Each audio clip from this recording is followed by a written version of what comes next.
Malyadri.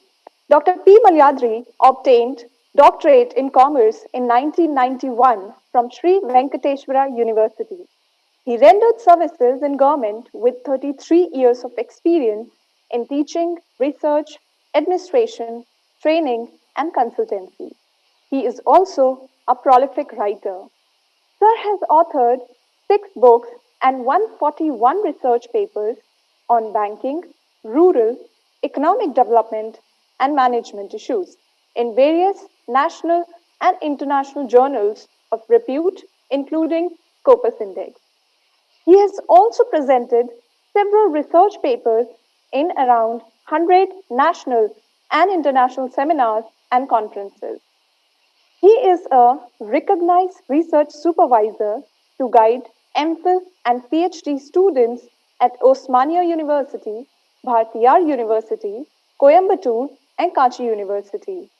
He also served as principal for more than a decade in affiliated colleges of Osmania University and Rayalaseema University, and also served as director, research and development in a JNTUH affiliated engineering college.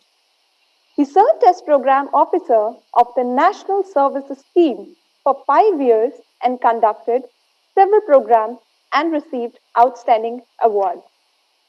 Dr. Malyadri got an award of Senior Fellowship from ICSSR New Delhi and is presently working as a ICSSR Senior Fellow at Center for Economic and Social Studies Research Institute, Ministry of HRD. He is also serving as inspecting authorities appointed by Ministry of Minority Affairs to conduct inspections of the NGOs, institutions, skill development center across the country for 2 years. He has received several outstanding awards for his academic achievements. Dr. Malyadri, I request you to kindly address the gathering. Thank you, Dr. Prachi, for a nice introduction about me. Really, I'm extremely happy to associate with the 6th Global Leadership Research Conference 2021. I really thankful to Dr. Sanjeev Bansal and his team, Dr. Raman and other faculty members. Of course, the present coordinator of the session, Dr. Urvasi Verma. Today, the theme of the finance track, the responsiveness, innovation, and resilience, critical factor for future growth in changing socio-political environment.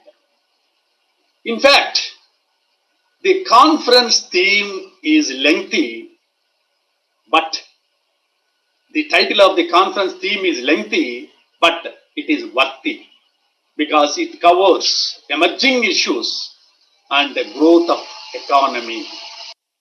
Today, the pandemic situation pushed the economy into abrupt crisis. Because of the sudden situations, BPL families and even above BPL families encountered the consumption problems as many of them lost their jobs. So it has been experiencing for the last 1 year. Now the situation is slowly rebuked towards resilience.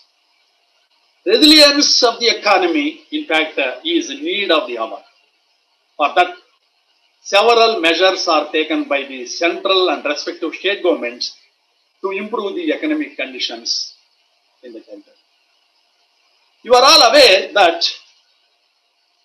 resilience is associated with responsiveness and innovations, which includes the MSMEs need to be rejuvenated, and also unorganized sector is to be taken care of, as more than 70% of the people depend on the unorganized sector. Therefore, it is crucial component of the resilience. So, the process of manufacturing is to be speed up, and the incentives has already been initiated by the governments. So, the generation of employment is picking up. Another important focus on private investments in the areas of infrastructure and service sector is further to be enhanced. Foreign direct investments, FDIs, is to be encouraged wherever the possibility is identified. So now the governments, either state governments or government of India, are moving in this direction. However, profit-making units are to be continued under public sector in the larger interest of the public. Recently, our Honorable Prime Minister has announced several initiatives relating to private participation. Yes, definitely, because some burden may be reduced to the government. Once the burden is reduced, some part, the same outlay or the same budget may be utilized for the development of the country, for the development of the society, development welfare of the people. So undoubtedly, the private participation is much useful. Government investments on infrastructure creates millions of jobs. Hence, the pending projects may be initiated to improve the employment situations among youth. So therefore, to encourage private investments, ease of doing business and procedure for licensing to be regularized, liberalized, so as to attract private players. This would become huge help to the employment generation among the youth. In turn, it will give a big boost to the revival of the economy. So, investments in service sector in India is basically in terms of tourism, entertainment, restaurants, healthcare, insurance, and banking sector takes the front seat. So, in India, service sector contribution in the economy is prominent. Hence, the banks and insurance institutions have to identify the economic priorities of the country, and accordingly, loans and advances are to be disbursed. So, the banking industry and the insurance industry should be meticulously think about the common man or the middleman or the below poverty line people, so that they may throw some schemes, some programs for the betterment of the people who suffered during the pandemic situation. It is a dire need now to take it up initiation by the banking industry. It will help undoubtedly the financial institutions out of the NPS problems, and in turn profitability of the financial institutions may not be a problem. So banks are to be disbursed working capital to the MSMEs on time, so as to usefully minimizing the cost of production, and in turn the prices of the commodities are to be low, and it leads to convenience to the BPL families for their consumption and affordability point of view. You know, the general insurance and life insurance corporations are to be critically evaluated in terms of claims. That is most important.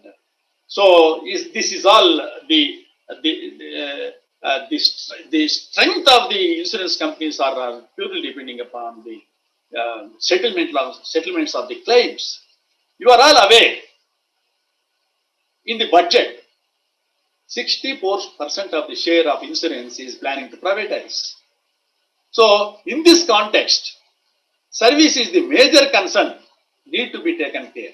That is most priority, even though it is privatized for some more than 60%, but we need not be nothing to worry about the service. So service is the most and good criteria for providing the good service to the public in the country. All these measures are taken in sustainable manner so as to keep economy not only in resilience but also place the country into the dream of 5 trillion economies. So another important component that we should not forget the sustainability. When you talk about employment programs with skills is essential among younger generation. Simultaneously, measures are to be taken on the enhancement of skills. So here, skill enhancement is also most important. We are always talk about the skill development. What about skill enhancement? Skill enhancements to be also be prioritized. Then only we can get good inputs.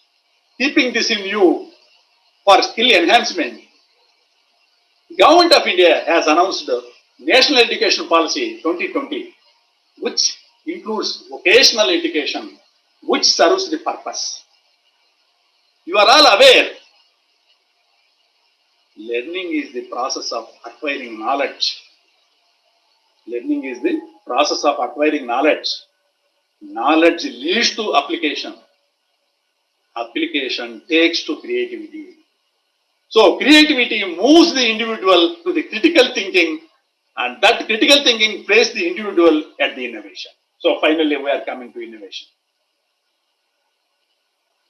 As a matter of fact, innovation is a process and it will accomplish over a period of time, but it will sustain only with updates.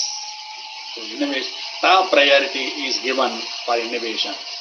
Where there are more the investment earmarked for the innovations, definitely we may be able to achieve good results. We can achieve the desired results. To inculcate all these components, one should feel responsibility. That is most important. And responsiveness, dedication, determination, and nationalization, which plays a vital role.